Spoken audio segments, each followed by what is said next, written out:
Another top story for us this hour, a Republican-backed 12-week abortion ban now sits on Governor Roy Cooper's desk. This after it was fast-tracked through the North Carolina General Assembly. In addition to restricting when patients can have abortions, the bill also adds extra requirements on abortion providers. WCNC Charlotte Shamaria Morrison has more details on how this could drastically reduce the amount of abortion clinics able to operate in the state. From more paperwork to new licenses, those are just some of the things that abortion clinic providers would need to have to continue to operate in the state if this bill passes.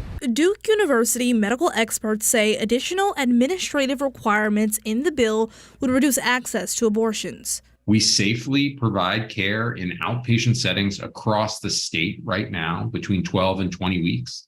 And this bill limits care after 12 weeks to hospitals.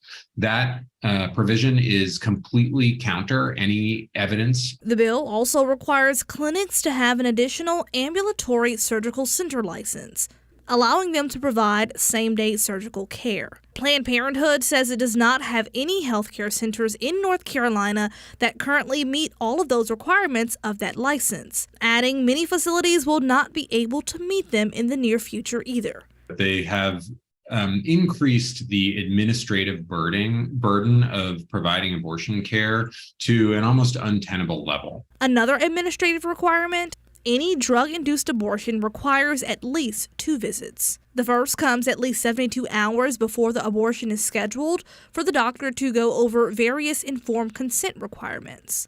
This must also now be held in person. That means that people would have to get childcare, take off work for an additional day for a completely unnecessary visit to get state-mandated counseling. Critics of the bill say women impacted the most by these rules could be those who have to travel after getting off work, have other children to care for, live far away from a clinic, or if they want to travel from out of state for an abortion. Shamaria Morrison, WCNC Charlotte.